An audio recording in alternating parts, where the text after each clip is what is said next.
জানিয়ে দিব এই মুহূর্তে আমাদের হাতে এসেছে বাংলাদেশের গুরুত্বপূর্ণ আপডেট সংবাদের শিরোনাম। শুরুতেই থাকছে একটি চাঞ্চল্যকর প্রতিবেদন। হাদি হত্যাকাণ্ড ৬ মাসের পরিকল্পনা, বিদেশি মিশন ও অদৃশ্য মাস্টারমাইন্ড। এ নিয়ে থাকবে বিস্তারিত প্রতিবেদন, তাই সম্পূর্ণ ভিডিও জুড়ে আমাদের সাথেই থাকুন। এবারে জানিয়ে দিব বিএনপিতে যোগ দেবেন কিনা জানালেন তাসনিম জারা।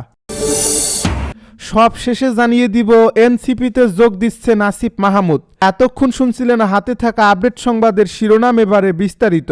তবে তার আগে অনুরোধ রইল ভিডিওটিতে একটি লাইক এবং কমেন্ট করে জানিয়ে দিন ভিডিও সম্পর্কে আপনার মূল্যবান মতামত। আরও জানিয়ে দিন ভিডিওটি কোথা থেকে দেখছেন বা কোন জেলা থেকে দেখছেন। হাদি হত্যাকাণ্ডের ৬ মাসের পরিকল্পনা, বিদেশে মিশন ও অদৃশ্য মাস্টারমাইন্ড। ৬ মাস আগেই সিঙ্গাপুরে বসে আঁকা হয়েছিল হাদি হত্যার নকশা।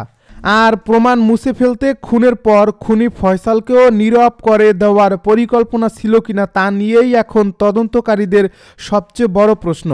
রিমান্ডে দেওয়া চাঞ্চল্যকর জবানবন্দিতে ফয়সালের স্ত্রী সামিয়া যেসব তথ্য দিয়েছেন তাতে এই হত্যাকাণ্ড আর একটি বিচ্ছিন্ন অপরাধ নয়, বরং এটি এক গভীর সুপরিকল্পিত এবং আন্তর্জাতিক ষড়যন্ত্রের অংশ বলেই মনে করছে আইনশৃঙ্খলা বাহিনী।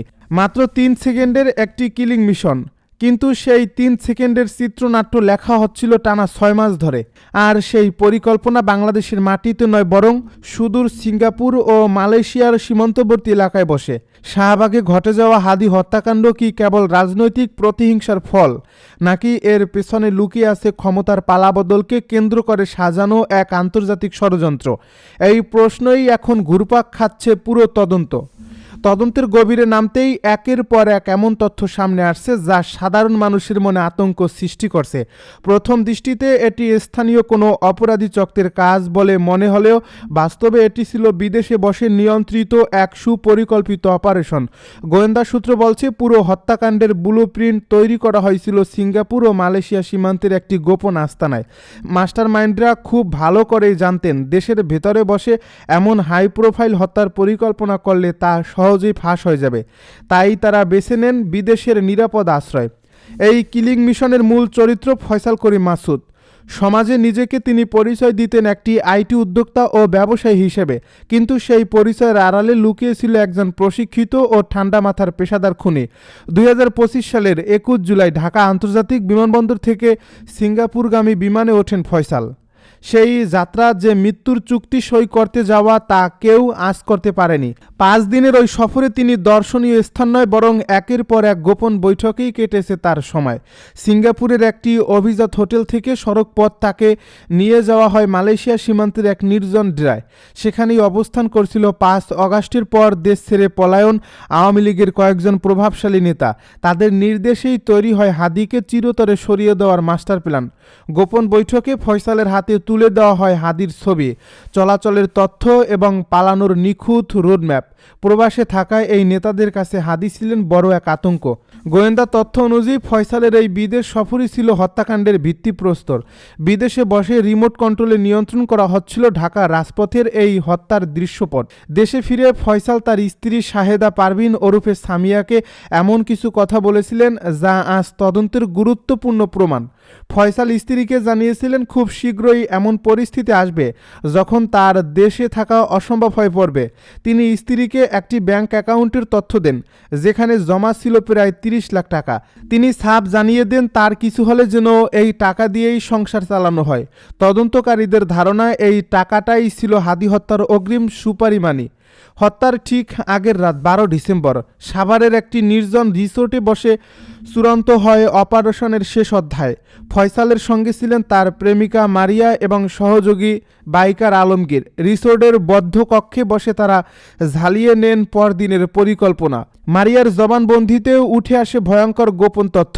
ফয়সাল সেদিন দম্বের সঙ্গে বলেছিলেন কাল সকালে এমন কিছু ঘটবে যা সারা দেশ কাঁপিয়ে দেবে। পরদিন শাহবাগের রক্তমাখা রাজপথ সেই কথার নির্মম সত্যতা প্রমাণ করে। হত্যাকাণ্ডের পর ফয়সাল ও তার সহযোগীরা যেভাবেই দেশ ছেড়েছে তা যেন কোনো থ্রিলার সিনেমার চিত্রনাট্য। একদিকে প্রশাসন হাদিকে বাঁচাতে ব্যস্ত, রাজপথে উত্তাল জনতা, অন্যদিকে খুনিরা পাড়ি দিচ্ছে সীমান্তের কাঁটাতার। তদন্তে উঠে আসে যুবলীগ নেতা বাপ্পির নাম। তার ইশারাতেই সীমান্তের দরজা খুলে যায়। স্থানীয় দালাল ফিলিপ ও আমিনুলের সিন্ডিকেট টাকার বিনিময়ে এ খুনিদের ভারতে পার করে দেয়। পুলিশ ও বিজিবিকে ফাঁকি দিয়ে ভিআইপি প্রোটেকশনে সীমান্ত পার হয় তারা। বিএনপিতে যোগ দেবেন কিনা জানালেন তাসনিম জারা। জাতীয় নাগরিক পার্টি থেকে পদত্যাগের পর দলটির জ্যেষ্ঠ যুগ্ম সদস্য সচিব তাসনিম জারার বিএনপিতে যোগ দেওয়ার বিষয়ে গুঞ্জন উঠেছে। তবে বিএনপিতে যোগ দেওয়ার কোনো সম্ভাবনা নেই বলে সাফ জানিয়ে দিয়েছেন তিনি। রোববার বিকেলে গণমাধ্যমকে তিনি এ তথ্য নিশ্চিত করেন। এর আগে গতকাল শনিবার তাসনিম জারা নিজ ভেরিফাইড ফেসবুক পেজ থেকে জানান ঢাকা ৯ আসনে স্বতন্ত্র প্রার্থী হিসেবে নির্বাচন করবেন তিনি। তবে গণতন্ত্র প্রতিনিধি আদেশ অনুযায়ী নির্বাচনে স্বতন্ত্র প্রার্থীর ক্ষেত্রে সংশ্লিষ্ট নির্বাচনী এলাকার ১% ভোটারের সমর্থন সংবলিত স্বাক্ষরযুক্ত তালিকা মনোনয়নপত্রের সঙ্গে যুক্ত করে দিতে হয়। ত্রয়োদশ জাতীয় সংসদ নির্বাচনের প্রার্থীদের মনোনয়নপত্র জমা দেওয়ার শেষ দিন সোমবার। এর মধ্যেই তাসনিম জারাকে ১% ভোটারের স্বাক্ষর সংগ্রহ করতে হবে। সে লক্ষ্যে তাসনিম জারা এ আসনের ১% ভোটারের স্বাক্ষর সংগ্রহ শুরু করেছেন। রোববার সকাল থেকে শুরু হওয়া এ কার্যক্রম ব্যাপক সাড়াও পেয়েছেন তিনি। খিলগাঁও, সবুজবাগ ও মুগদা থানা এবং মান্ডা এলাকা নিয়ে গঠিত ঢাকা ৯ আসনে মোট ভোটার ৪,৬৯,৩০০ জন। সে হিসেবে স্বতন্ত্র প্রার্থী হওয়ার জন্য তাসনিম জারাকে ৪,৬৯৩ জন ভোটারের স্বাক্ষর গ্রহণ করতে হবে।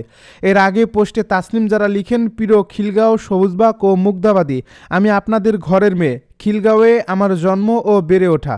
আমার স্বপ্ন ছিল একটি রাজনৈতিক দলের প্ল্যাটফর্ম থেকে সংসদে গিয়ে আমার এলাকার মানুষের ও দেশের সেবা করা। তবে বাস্তবিক প্রেক্ষাপটের কারণে আমি কোনো নির্দিষ্ট দল বা জোটের প্রার্থী হিসেবে নির্বাচনে অংশগ্রহণ না করার সিদ্ধান্ত নিয়েছি। তিনি লিখেন, আমি আপনাদের এবং দেশের মানুষকে ওয়াদা করেছিলাম আপনাদের জন্য এবং নতুন রাজনৈতিক সংস্কৃতি গড়ার জন্য আমি লড়ব। পরিস্থিতি যাই হোক না কেন আমি আমার সেই ওয়াদা রক্ষা করতে দৃঢ় প্রতিজ্ঞ। তাই এ নির্বাচনে স্বতন্ত্র প্রার্থী হিসেবে ঢাকা ৯ থেকে অংশগ্রহণ করব। এনসিপিতেই যোগ দিচ্ছে নাসিব মাহমুদ।